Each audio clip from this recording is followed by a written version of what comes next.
I am, and always have been a gamer.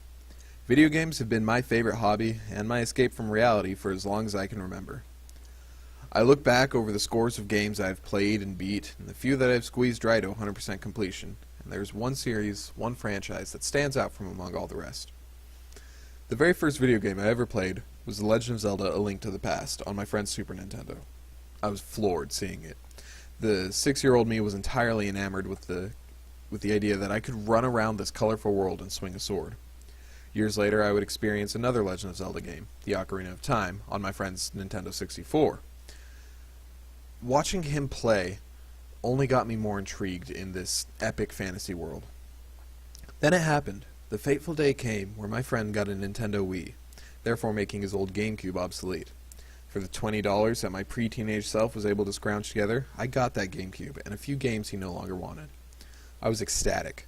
My parents at the time weren't huge fans of video games in general, so this was a major breakthrough for my brothers and I.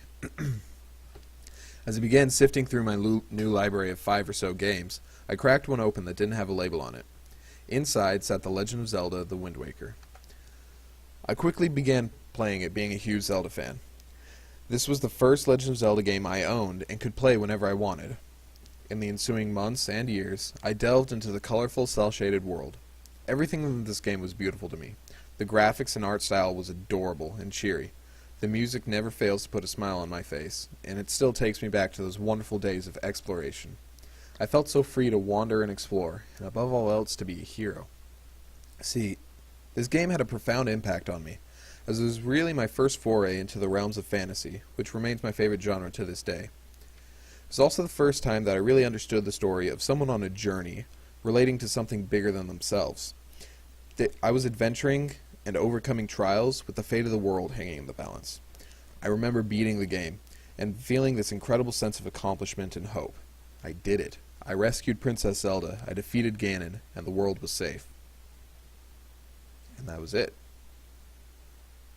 With that accomplishment came this craving. This craving for more adventure, more epics, more heroes. I remember shortly thereafter planning out a Legend of Zelda game. I typed and I wrote and I drew, creating dungeons and bosses, all because I wanted more. I was spurred by the epic and wonderful themes of the Wind Waker. The plans that I made for the game became the very first story I ever wrote. At a little over 30 pages, I felt that I had something epic, something fantastic. And I realized that I had loved every second of writing it. So I kept going, kept writing stories, kept experiencing as many games and adventures as I could get my hands on. That desire for adventure is what drove me to where I am today, and it all began with a cartoonishly drawn character with a pointy green hat and a really cool sword.